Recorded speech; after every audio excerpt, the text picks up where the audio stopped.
네, 오늘은 지난주에 했던 불교의 역사, 예, 이제 지난주에 우리 인도 불교하고 어, 중국 불교에 대해서 잠깐 이야기했는데 이어가지고 이제 한국 불교에 대해서 티베트 불교도 있지만 시간 관계상 티베트 불교는 이제 중국, 일본, 인도에서 전해진 이제 밀교가 티베트 불교를 이루고 있죠.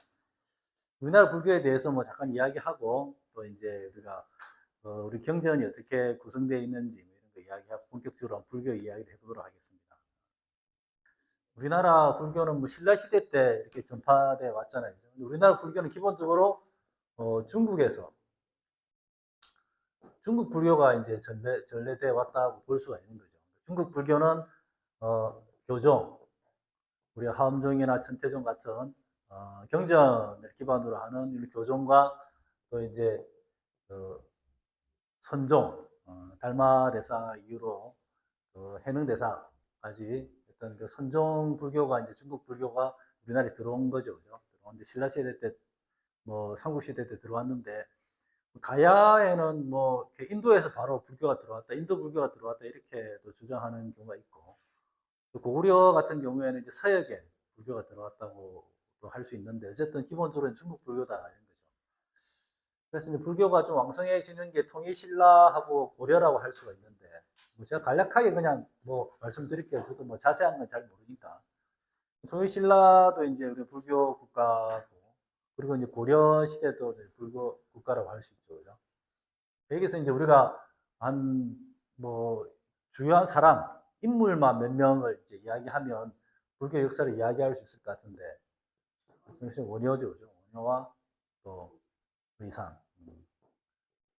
이 두 분이 이제 통일신라 때 불교를 이제 일으킨 분인데 원효 대사는 이제 유학을 가려다가 뭐 아시겠지만 뭐 해골 바가지 무덤에서 하는 그런 일화에 가지고 한국에서 우리나라에서 이제 신라에서 불교를 공부했는데 이분은 우리나라 교종의 어떤 시초라고 할 수가 있죠.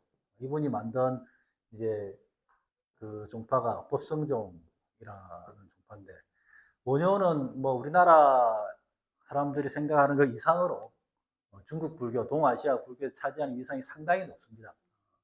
그래서 우리나라에서는 그냥 여러 선녀들 중에 한 분이라고 생각하지만 이분 여러 가지 교학적으로 교종의 아주 이론적인 바탕 이런 걸 책도 많이 쓰고 해서 중국에서는 이분을 어떤 대승불교에 상당히 어떤 그 높은 조사를 인정을 하고 있습니다. 이분이 쓴 유명한 책이 그 대성 불교의 가장 중요한 책이 대성기실론이거든요. 대성에 대한 믿음을 일으키는 책이다 하는데 이 책에 대한 어떤 주석서, 대성기실론 소라는 책을 지어가지고 이 책이 이제 그 당시에 동아시아에서 가장 아주 메가 히트를 합니다. 아주 베스트셀러가 되고 중국에서도 이 책을 가지고 대성기실론을 공부를 하게 되는 게 있었고 의상은 이제 중국에 유학을 하죠. 유학을 해서 중국의 화엄종을 이제 조창한 지엄인가 하는 분 밑에 문화에 들어가서 이제 공부를 하다가 왕족이잖아요. 그죠? 그러니까 원효는 육두품이죠.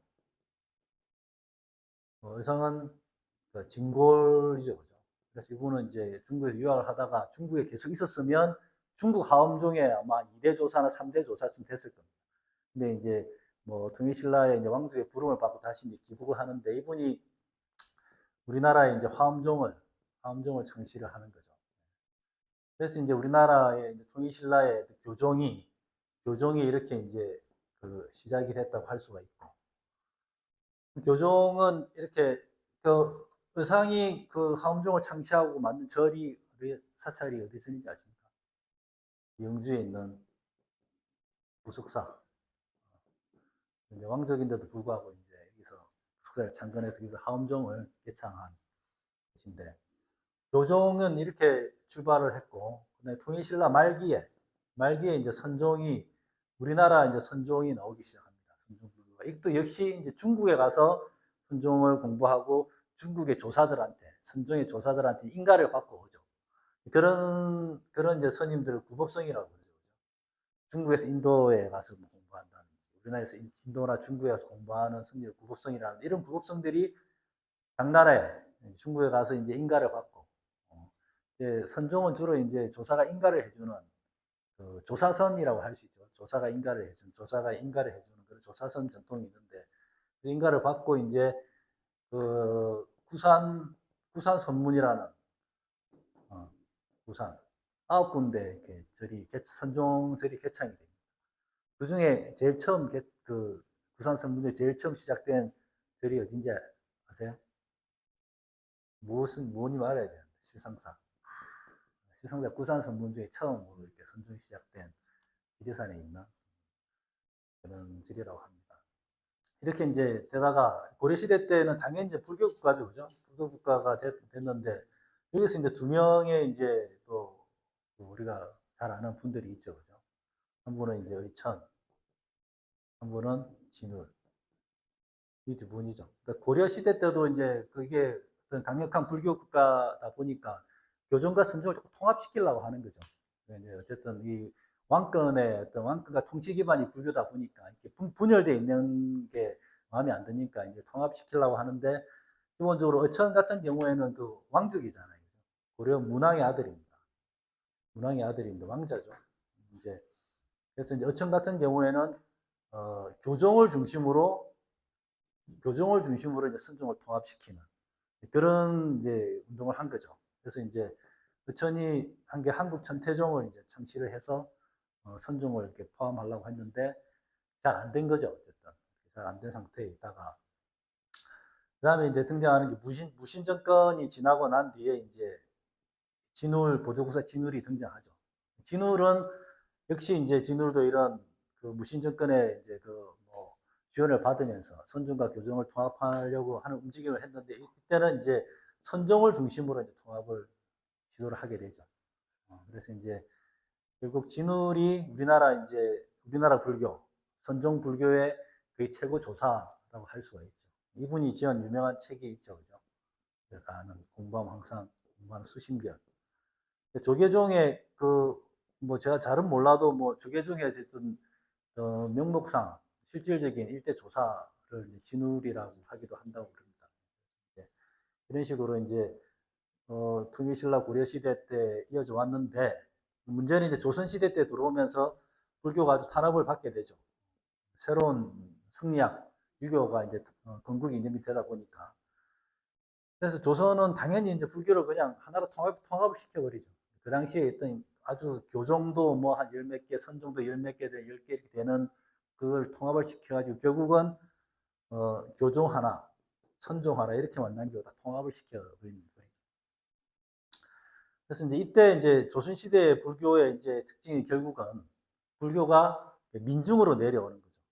그 전까지 불교는 이제 지배층의 종교, 왕족의 종교, 귀족의 종교. 글을 읽을 줄, 한자를 알고 글을 읽을 줄 아는 지배층의 종교였다가 이때는 이제 민중으로 내려오게 되죠. 이때부터 이제 한국 불교가 조금 다른 모습을 띠게 되죠. 민중으로 내려온다는 건 결국 뭐겠어요? 무속하고 결합을 하게 되고 그런 민중 신앙하고 결합을 하게 되는 거죠. 그래서 이제 이게 상당히 기복신앙화 되는 거죠. 기복신앙. 지금 현재 우리나라 이제 불교의 모습이 이런 모습이 되었다 이런 거죠. 근데 뭐 불교라는 게 뭐 신앙화되고 기복 신앙화 된다는 거 우리나라에서만 있는 일은 아니죠. 동남아에 있는 그런 상자부 전통의 불교들도 다 뭐 기복 신앙화 되어 있지만 이런 것들이 더 이제 강해졌다라는 거. 이 상태에 있다가 이제 조선시대 후기에 들어가서 결국은 다시 이제 그 선종을 부활시키는 분이 나오는 거죠. 그죠? 그분이 우리 잘 아는 경허선사죠. 이분이 이제 조선 말 지실 때 이분이 이제 다시 선종을 이제 부흥을 시킨 거죠. 그래서 이제 경허 다음에 망공, 왕공, 수월, 하남 이런 분들이 이제 선종의 맥을 이어서 지금 현재 이제 우리나라 조계종이 이제 우리나라의 가장 대의장 불교가 된 거죠. 간략하게 이런 정도인데 이제 뭐 여기서 우리가 이제 알고 싶은 제가 말씀드리고자 하는 거는 기본적으로 우리나라 불교는 이제 중국 불교다. 중국 불교는 그 대성불교, 그러니까 인도 불교 중에서 대성불교가 중국에 들어가서 변화된 새로운 불교, 선종 불교가 우리나라의 불교다. 그러니까 이제 그 불교가 또 조선시대 이후로 상당히 좀 무속신앙과 결합이 되고 기복신화가 되고, 그래서 지금 현재 우리가 접하는 그런 절이나 불교의 신앙이 처음 인도에서 부다의 처음에 가르친 근본적인 교리하고는 조금 거리가 있는 그런 불교다라는 거죠. 그래서 뭐 이런 거를 그냥 알고 우리가 이제 불교를 공부를 하고 불교를 접할 때도 이런 좀 역사를 기본적으로 조금 알고 있는 게 유효하다, 필요하다 이런 생각을 합니다. 그래서 뭐 저는 뭐 이런 절에 다니고 뭐 절에 신자로서 그렇게 뭐 절에 다니지는 않지만 지금 현재 우리나라 이제 한국 불교가 이런 식의 어떤 역사적인 흐름을 가지고 있다 이런 이야기를 제가 약간 드리는 겁니다. 뭐가 좀 잘못된 게 있습니까? 저도 뭐 잘은 모르는데 뭐 관심을 가지고 지켜보니까 뭐 이런 식의 흐름이 있다라는 것을 제가 말씀을 드리게 됐습니다. 그 다음에 잠깐 말씀드릴 거는 그 경전이 불교 경전이 어떤 식으로 이제 만들어졌나 이런 이야기를 제가 잠깐 드리면 그 어떤 초기 불교라고 할 수 있고, 그죠? 초기 불교라고 할 수 있고, 뭐 누구는 뭐 근본 불교라고도 하는. 그러니까 이제 어떤 부처님의 어떤 직설의 가르침이 남아 있는 그런 경전들, 그런 경전들이 있는 반면 이제 대성 경전이 있는 거죠. 대성 경전은 한 기원 전후부터 이제 어떤 만들어지기 시작했는데 꼭 특정한 누군가가 만든 게 아니라 그 대성불교 운동을 하는 사람들이 이제 집단적으로 만드는 걸로 이제 보여집니다. 보여지는데 이제 우리가 잘 아는 것들이 이제 반야부 경전들, 반야부 경전 중에 가장 유명한 이제 경전이 그죠? 금강경이죠. 금강경, 뭐 반야심경 이런 반야부 경전만 해도 수백 건이 되거든요. 이런 경전은 화엄경, 그리고 이제 노법연화경, 법화경이라고 하는, 그리고 이제 유마 가사가 의록을 하는 유마경 이런 경전들이 이제 있습니다. 있고 보통 우리가 이제 삼장이라고 하죠. 삼장, 경, 율, 논, 경장, 율장, 논장, 삼장이라고. 경은 부처님의 말씀, 율은 계율, 논은 부처님의 경전에 대한 주석, 논서. 이 세 개를 이제 삼장이라고 하죠. 이 삼장에 다 능통한 이제 성녀를 삼장법사라고 이야기하는 거죠. 삼장법사라는 건 일종의 이제 보통 명사죠, 그죠? 거의 명사가 아니고. 그래서 이제 이런 식의 그 대선 경전이 있다고 하면 우리나라는 이제 주로 대선 불교니까 대선 경전을 가지고 주로 이제 공부를 하고 우리 여러분 되게 친숙한 경전들이죠, 그죠? 이런 경전들이고. 초기 불교의 경전은 이제 크게 보면 이제 두 가지로 볼 수가 있습니다. 하나는 니까야, 하나는 암경. 초기 이제 부처님이 돌아가시고 난 다음에 1차 결집, 돌아가시고 난 다음에 500 아라한이 모여서 경전을 암송해서 만들어진 경전. 2차 결집, 한 100년 뒤에, 그리고 아소카 때 3차 결집, 이렇게 해서 만들어진 그 경전들이, 암송된 그 경전들이 이제 전해져 내려온 것. 그게 이제 두 가지 정도로 이제 이게 텍스트가 남아있다, 이런 이야기죠. 그게, 니까야라는 거는 이제 뭐 모음. 한자로는 이제 이런 부라고 하죠. 부라고 하는데, 그 니까야라는 거는, 이거는 이제 빨리어인데, 빨리어라는 게 이제 산스크리트하고 좀 다르죠. 부처님이 있었던 그 인도 북부, 동북부 지방에서 쓰는 방언이었어요. 방언. 빨리어인데, 이거는 문자가 없어요. 말만 있는 말이지. 문자는 없지. 문자는 없는데, 그 당시에 이런 결집 때 계속 암송을 한 게 빨리어로 계속 다 암송을 했단 말이에요. 그러니까 초기 불교의 어떤 경전은 산스크리트나 범어로 이렇게 전해져 내려오는 게 아니고 빨리어로 다 이렇게 암송돼서 전해져 내려왔다는 거예요. 그러니까 내려오다가 한 기원 전후부터 이게 문자되기 시작하는 거죠. 근데 이거는 뭐 문자가 없는 거니까 어떻게 문자를 하겠어요? 하려면 문자가 있어야 되잖아요. 그래서 그 당시에 가장 먼저 이제 문자 시킨 게 스리랑카에서 문자 시켰는데 스리랑카 그 싱할리어인가 그 말로 이제 그 종려나무 잎에다가 이렇게 이제 적어가지고 긁어가지고 그렇게 이제 빨리 그 내용은 말은 빨리어인데 문자는 이제 스리랑카 문자인 거죠.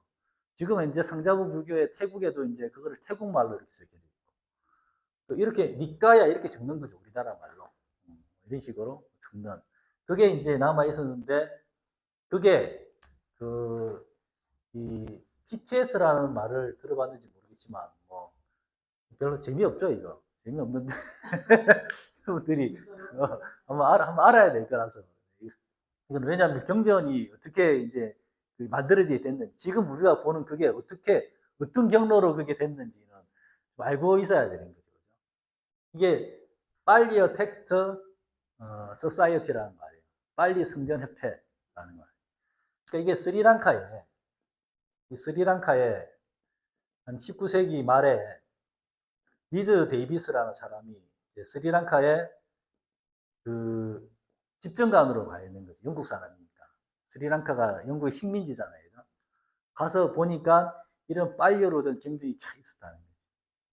그러니까 버머, 산스크리트가 있던 베다 경전 이런 것들은 많이 이제 라틴어로 로마자로 다 이렇게 바뀌었어요. 그 문자 바꿨는데 그게 이제 관련해서 새로운 문자가 나오니까 이제 이런 돈이 있어야 되잖아요. 하려면 영국 왕실의 도움을 받아서 이런 걸 만들어요. 빨리 성전협회를 만들어서 니까의 경전을 다 이렇게 로마자로 다 바꾸는 거예요. 그래서 그때부터 본격적인 연구가 이루어지거든요. 그래서 이제 이 PTS가 이 다 만든 거예요. 그걸 다 로마자. 우리가 이제 빨리어 경전 보면 다 그 알파벳으로 되어 있잖아요. 그죠? 그게 이 PTS로 만든 다시 이제 문자화 시킨 그것들이거든요. 그렇게 남아 있는 게 이 니까야예요. 그래서 남아 있는 니까야고. 암경은 그렇게 전성되어 오던 그 암송된 것들이 인도 북부지방의 북파불교에서 중국으로 넘어간 거예요. 그래서 중국 사람들이 그거를 한자로 번역을 한 거예요. 원문은 남아있지 않아요. 이 텍스트는 그 인도 말은 없는 거지. 인도 말에 원문은 없고, 그게 이제 중국 번역된 것만 있는 거예요. 이게 이제 아가마라는 거를 이제 아함이라고 번역한 건데, 이거는 전성되어 온다. 이런 말, 전성되어 온 거를 이렇게 이제 번역하는 거예요. 중국이 번역하는 거. 이게 이제 초기 불교의 내용이 있는 거예요. 그래서 이제 뭐, 구체적으로 말하면 이게 5개 부가 있어요. 5개 부. 이게 첫 번째가 디가니까요. 마치마니까요. 쌍유따니까요. 안구따라니까요. 이런 거 어떻게 외웠는지 궁금하죠? 외우는 게 아닙니다. 그냥 알고 있는 겁니다. 부따까니까요. 이렇게 이제 5개가 있어요. 오부가 있고. 이 내용들이 또 거의 비슷한 내용들이 이 북부 부파불교에 있다가 중국으로 넘어가서 번역된 게 여기에 상응하는 게 여러분이 많이 들어봤을 거예요. 장암경. 디가는 이제 큰 경전들을 모아놓은 거예요. 부는 모음이란 거잖아요. 큰 경전들을 모아놓은 걸 이제 중국말로 번역한 게 장암경. 맞지만은 그 중간 정도 길이를 이제 번역해 놓은 건데 모아 놓은 건데 이거를 이제 중국의 중앙경이라고. 쌍육다는 일종의 주제별로. 그래서 이걸 잡아안경이라고. 이런 거 다 들어봤죠, 그죠? 경전 공부하면 다 알겠지. 뭐 장안경, 중앙, 잡아안경. 안구따라라는 말이 숫자를 이야기해요. 중국 불교 교리에 보면 숫자가 되게 많이 나요. 5온, 12처, 18개, 칠각지, 뭐 숫자가 나오잖아요. 그 숫자와 상응하는 그 내용들, 1부터 뭐 2, 3, 4 이렇게 쭉 올라가는 거예요. 그래서 이거를 그 번역할 때 정일 안경이라고 제목을 붙입니다. 숫자 하나하나씩 올라간다. 그래서 이제 중국에는 요 4개만 번역되어 있는 거예요. 이게 마지막, 요거는 이제 소부라고 하는데, 이거는 일종의 소품들. 위에 1, 2, 3, 4에 그 포함되지 않는 나머지 찌개다시라고 할 수는 없지만 그 소품들을 모아놓은 거예요. 한 15개 이상? 정확하게 횟수는 모르겠는데 여기에 이제 있는 게 유명한 것들이 뭐냐면 법구경, 수타니파타, 그리고 이제 자타카, 부처님의 본생담이라고 하죠. 본생담. 부처님의 전생이 기록된 이런 것들이 다 이제 이게 구타카니까 이렇게 있는 거죠. 그래서 그 경전들이 이제 주로 초기 불교 경전들은 우리가 그래서 이제 우리나라 불교는 주로 대승불교 기반의 이제 불교다 보니까 주로 이거를 공부를 많이 했죠. 그죠? 많이 했는데 한 이제 10년, 20년 전부터 젊은 그 불자들이나 승려들이 이제 인도나 스리랑카 등 유학을 많이 합니다. 그래서 빨리를 배워가지고 니까야 공부를 되게 많이 하게 되죠.